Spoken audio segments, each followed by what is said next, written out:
Shalom saudaraku, kita bertemu kembali pada kesempatan yang baik ini. Bagaimana kabar saudara hari ini? Saya berharap saudara semua dalam kondisi yang sehat, tetap kuat, tetap penuh semangat dalam segala situasi sekarang ini. Tuhan senantiasa bermurah hati pada kita semua. Hari ini saya Cornelius Nugroho dari channel Berkat Baru akan menyampaikan renungan dengan judul Kasih yang sanggup memulihkanmu. Tetapi sebelum kita mendengarkan renungan ini, mari kita berdoa terlebih dahulu. Ya Tuhan, Bapa kami yang penuh kasih dan penuh kemurahan, kami bersyukur atas setiap anugerah dan penyertaan-Mu dalam hidup kami. Saat ini kami hendak membuka hati dan pikiran kami untuk dapat memahami lebih dalam tentang kasih-Mu yang sungguh sanggup memulihkan setiap aspek kehidupan kami. Kami percaya bahwa di dalam kasih-Mu terdapat kekuatan yang menyembuhkan luka batin, menguatkan yang lemah, dan memulihkan semangat yang hancur. Berikanlah kami hati yang terbuka untuk dapat menerima kasih-Mu, dan kiranya kasih yang telah kami terima dari Engkau memampukan kami untuk mengasihi sesama kami dengan tulus dan tanpa syarat. Terima kasih Tuhan. Dalam nama Tuhan Yesus Kristus kami naikkan doa ini ke hadirat Engkau. Haleluya. Amin. Saudaraku yang terkasih, ada sebuah universitas yang terkemuka pernah mengadakan suatu riset yang melibatkan 119 pria dan 40 wanita. Dalam riset ini, setiap anggota relawan diperiksa pembuluh darah koronernya. Mereka diperiksa untuk dibandingkan antara satu dengan yang lainnya. Kesimpulannya adalah bahwa orang-orang yang merasakan dukungan dan dikasihi dan dicintai dari pasangannya memiliki resiko penyumbatan arteri jantung yang lebih rendah daripada mereka yang tidak mengalami kasih dalam lingkup kehidupannya. Ya saudaraku, perasaan dikasih ternyata menghasilkan efek yang positif terhadap kesehatan jasmani dan rohani seseorang. Selain itu, dengan mengungkapkan rasa kasih, orang juga akan memiliki tubuh yang lebih segar, lebih sehat. Jadi dengan kasih ini berdampak yang positif bagi yang memberi kasih maupun yang menerima kasih tersebut. Mari kita baca. Yohanes pasal 13 ayat 35. Dengan demikian semua orang akan tahu bahwa kamu adalah murid-muridku, yaitu jikalau kamu saling mengasihi. Saudaraku, kasih itu tidak berkesudahan. Semua orang membutuhkan kasih. Kasih itu menerobos penghalang bagi manusia dalam menghadapi berbagai kesulitan dan tantangan kehidupan di zaman sekarang ini. Kasih itu malah menjadi suatu kekuatan dan juga semangat bagi orang-orang dalam berbagai dinamika kehidupan. Dalam kondisi apapun, hendaknya kita tidak meluluhkan semangat untuk mengikuti kebenaran yang telah ditunjukkan oleh kasih Kristus, terutama untuk saling mengasihi. Bahkan ketika berada dalam ketakutan manusia terbesar, yakni takut akan kematian, jangan pernah melupakan kasih yang berlangsung dalam kenyataan hidup di dunia ini. Saudaraku, sekitar 2000 tahun yang lalu, Yesus memberikan perintah kepada murid-muridnya untuk saling mengasihi. Mari kita baca Yohanes pasal 13 ayat 34. Aku memberikan perintah baru kepadamu, yaitu supaya kamu saling mengasihi, sama seperti aku telah mengasihi kamu. Demikian pula kamu harus saling mengasihi. Karakter saling mengasihi ini dimaksudkan sebagai ciri khas yang membedakan antara murid-murid Yesus dan orang-orang dunia ini. Kasih itu menjadi tanda pengenal bahwa dia adalah murid Yesus, bahwa kita ini adalah anak-anak Tuhan. Dalam salah satu suratnya, Rasul Yohanes mengingatkan jemaat mengenai perintah Yesus tersebut untuk saling mengasihi. Ia mengajak orang percaya untuk mengasihi bukan hanya dengan perkataan saja, melainkan juga dengan perbuatan yang nyata dalam kebenaran Tuhan. Sayangnya, saat ini banyak orang percaya seakan-akan melupakan perintah Yesus dan ajakan dari Rasul Yohanes ini tentang kasih. Ada yang membiarkan hidupnya dikuasai oleh kebencian, dikuasai oleh rasa amarah, oleh kecurigaan, oleh kecemasan.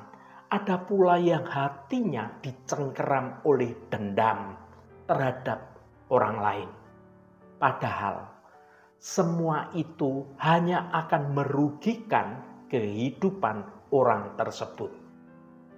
Kabar baiknya adalah kita bisa melakukan sesuatu untuk mengalami hidup yang sehat dan penuh dengan ketentraman.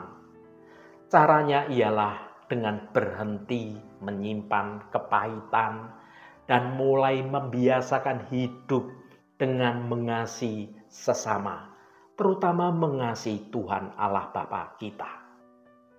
Saudaraku, ada satu kata yang dapat membebaskan kita dari segala beban dan rasa sakit yang kita rasakan dalam hati kita. Kata itu adalah kasih. Mari kita baca Lukas pasal 15 ayat 21 sampai 24. Kata anak itu kepadanya, "Bapa, aku telah berdosa terhadap surga dan terhadap Bapa. Aku tidak layak lagi disebutkan anak Bapa." Tetapi ayah itu berkata kepada hamba-hambanya, "Lekaslah bawa kemari jubah yang terbaik, pakaikanlah itu kepadanya, dan kenakanlah cincin pada jarinya, dan sepatu pada kakinya. Dan ambillah anak lembu tambun itu, sembelihlah dia, dan marilah kita makan dan bersukacita. Sebab anakku ini telah mati dan menjadi hidup kembali. Ia telah hilang dan didapat kembali. Maka mulailah mereka bersukaria." Saudaraku yang terkasih, bacaan firman Tuhan ini menggambarkan bagaimana kasih telah memulihkan hati yang terluka. Bapak ini telah terluka hatinya karena perbuatan anak bungsunya yang durhaka ini. Sementara anak yang durhaka ini telah terluka juga hatinya karena ia menyadari ternyata perbuatannya itu telah menyakiti hati ayah yang sangat mengasihinya. Tetapi karena kasih yang besar yang dimiliki oleh hati seorang bapa, maka dampak dari kasih itu telah membawa suatu perubahan yang besar. Suatu hubungan yang sudah rusak bisa dipulihkan kembali karena kasih. Karena kasih pulalah, maka hati yang terluka bisa disembuhkan. Dan karena kasih juga, maka rasa kecewa, rasa bersalah, rasa amarah, rasa putus asa sanggup diubah menjadi sukacita yang penuh dengan kedamaian, penuh damai sejahtera. Ya saudaraku, kasih sanggup memulihkan sesuatu yang sudah rusak. Lantas apa yang dimaksudkan dengan memulihkan itu? Dalam bahasa Inggris, kata memulihkan adalah restore, yang artinya mengembalikan, memulihkan, memperbaiki, memugar, memperbarui, dan memulangkan. Hal ini berarti kata memulihkan bukan untuk mengubah dari sesuatu keadaan yang lama menjadi sesuatu keadaan yang baru, melainkan mengembalikan keadaan kita saat ini kepada suatu keadaan bagaimana kita diciptakan pertama kali. Pada awal penciptaan, manusia itu diciptakan segambar dan serupa dengan Allah. Maka Allah menciptakan manusia itu menurut gambarnya, menurut gambar Allah diciptakannya dia. Laki-laki dan perempuan diciptakannya mereka. Segambar dan serupa dengan Allah memiliki arti menyerupai. Saudaraku, inilah makna manusia diciptakan segambar dan serupa dengan Allah. Sebagai bentuk simbol kepimpinan dan kekuasaan Allah dalam dunia. Keduanya adalah rekan sekerja, di mana manusia diberikan mandat untuk beranak cucu serta diberikan kuasa atas bumi ciptaan Allah. Allah menciptakan manusia dalam keadaan yang kudus dan yang sempurna dari antara ciptaan-ciptaan yang lainnya. Namun ketika manusia jatuh ke dalam dosa, wujud dirinya sebagai ciptaan yang diciptakan menurut gambar dan rupa Allah menjadi rusak karena dosa. Bahkan bayang-bayangnya pun sulit untuk dikenali karena telah mengalami suatu kerusakan yang kronis, kerusakan yang total, atau kerusakan secara menyeluruh. Inilah keadaan kita saat kita belum menerima keselamatan dari Yesus Kristus. Rusak secara total karena hidup dalam tabiat dikuasai oleh dosa. Tetapi oleh karena kasih Tuhan, maka Allah tidak tinggal diam dengan keadaan kita saat ini. Allah sebagai kreator tidak pernah berhenti untuk menciptakan suatu rancangan-rancangan Tuhan bagi kita orang-orang berdosa. Meskipun kita hidup sebagai pemberontak di hadapan Allah, namun Allah tetap memperhatikan dan menuntun kita untuk hidup seturut dalam kehendak Allah. Mari kita baca Yohanes pasal 3 ayat 16. Karena begitu besar kasih Allah akan dunia ini, sehingga ia telah mengaruniakan anaknya yang tunggal, supaya setiap orang yang percaya kepadanya tidak binasa, melainkan beroleh hidup yang kekal. Ya saudaraku, keberadaan kita ini sekarang ini semua karena begitu besar kasih Allah kepada kita semua. Allah setia dalam kasih-Nya dan tidak pernah berubah. Allah ingin kita hidup dalam jalan-Nya dan dalam rancangan-Nya yang indah. Karena kita tahu bahwa rancangan Tuhan itu selalu baik bagi kita, bahkan yang terbaik, yang sempurna bagi kita. Tuhan bersabda melalui Yeremia pasal 29 ayat 11. Sebab aku ini mengetahui rancangan-rancangan apa yang ada padaku mengenai kamu. Demikianlah firman Tuhan, yaitu rancangan damai sejahtera dan bukan rancangan kecelakaan, untuk memberikan kepadamu hari depan yang penuh harapan. Saudaraku, Tuhan merancangkan masa depan yang penuh damai sejahtera, masa depan yang penuh harapan, dan semua itu Tuhan rancang dengan hati yang penuh belas kasih. Suatu rancangan yang luar biasa yang diberikan kepada anak-anaknya yang dengan sungguh-sungguh mengasihi Tuhan juga.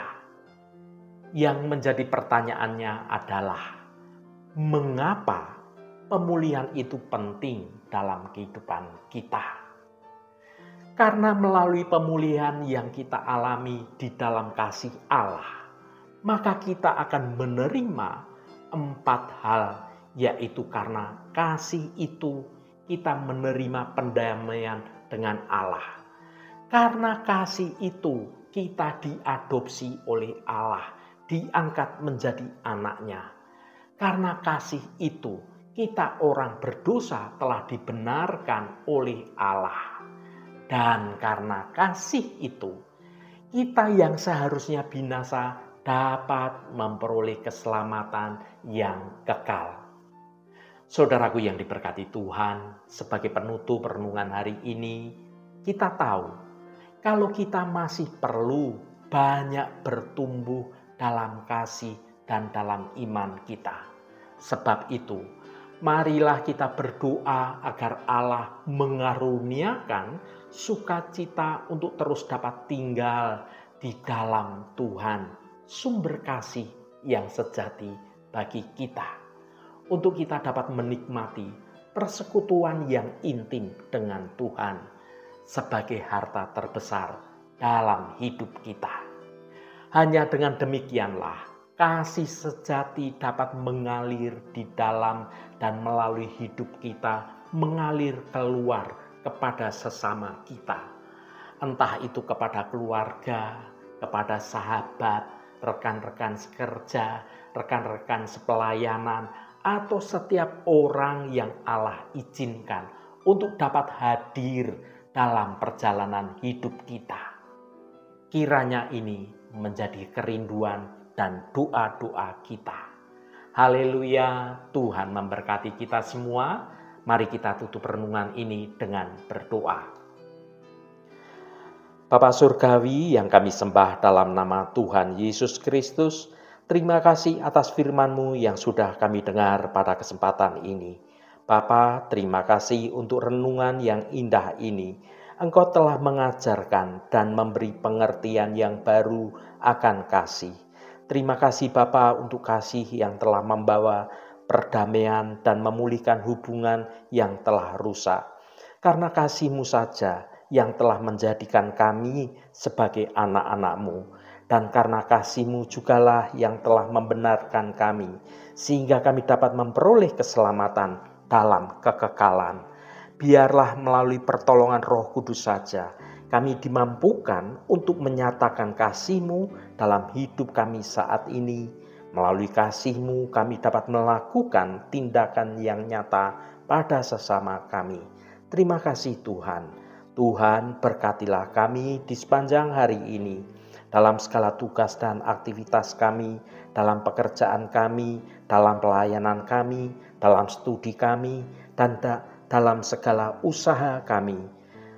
Biarlah segala sesuatu itu Tuhan akan berkati, dan kami memiliki hidup yang menyenangkan hati Tuhan, dan hidup kami dapat menjadi berkat juga bagi sesama kami. Tuhan, secara khusus kami berdoa untuk saudara-saudara kami dimanapun berada, yang saat ini sedang menderita sakit atau sedang mengalami pergumulan dalam hidupnya. Kami mohon jamahan-Mu dalam nama Tuhan Yesus Kristus. Kuasa penyembuhan terjadi pada saudara-saudara kami yang sedang sakit. Jamahan dan lawatan Engkau juga terjadi pada saudara-saudara kami yang saat ini sedang mengalami pergumulan berbagai macam persoalan. Engkau bukakan jalan keluar bagi mereka, agar hidup mereka boleh menikmati berkat-berkat kemurahan-Mu. Berkati mereka yang hari ini berulang tahun Tuhan. Engkau tambahkan 1 tahun lagi. Terima kasih buat anugerah-Mu, umur panjang di tangan kanan, dan kekayaan serta hormat di tangan kiri. Berkat Tuhan mengalir bagi setiap mereka yang hari ini berulang tahun. Terima kasih Tuhan, segala hormat, pujian, dan ucapan syukur hanya bagi nama-Mu, Allah yang kudus. Saudaraku, mari kita berdoa. Bapa kami. Bapa kami yang ada di surga, dikuduskanlah nama-Mu, datanglah kerajaan-Mu, jadilah kehendak-Mu di bumi seperti di surga. Berikanlah kami pada hari ini makanan kami yang secukupnya, dan ampunilah kami akan kesalahan kami, seperti kami juga mengampuni orang yang bersalah kepada kami. Dan janganlah membawa kami ke dalam pencobaan, tetapi lepaskanlah kami daripada yang jahat. Karena Engkaulah yang empunya kerajaan dan kuasa dan kemuliaan sampai selama-lamanya. Saudaraku, bukalah hatimu dan tengadahkan tanganmu. Terimalah berkat Tuhan. Tuhan memberkati engkau dan melindungi engkau. Tuhan menyinari engkau dengan wajah-Nya dan memberikan kasih karunia. Tuhan menghadapkan wajah-Nya kepadamu dan memberikan damai sejahtera. Berkat anugerah dari Bapa Surgawi, cinta kasih karunia dari Tuhan Yesus Kristus, dalam persekutuan dan penghiburan Roh Kudus, menyertai kita semua sekarang ini dan sampai selama-lamanya. Dalam berkat Tuhan Yesus Kristus, haleluya, amin. Puji Tuhan, saudaraku semua, saya percaya firman Tuhan hari ini sudah menjadi berkat yang akan menuntun hidup kita semua. Saudaraku, marilah kita membiarkan kasih Kristus tinggal di dalam hidup kita, menjadi bukti nyata bagi dunia bahwa kita adalah murid-murid-Nya. Melalui kasih yang tulus, kita tunjukkan kepada sesama kita. Roh Kudus senantiasa menolongmu dan menuntunmu untuk dapat hidup dalam jalan kebenaran Tuhan. Saudaraku, saya sangat senang sekali dan berterima kasih jika Anda berkenan memberikan komentar pada konten video ini dan bagikan renungan ini pada teman dan sahabat Anda, agar mereka diberkati juga melalui renungan ini. Terima kasih saudaraku, sampai bertemu kembali. Shalom, Tuhan memberkati.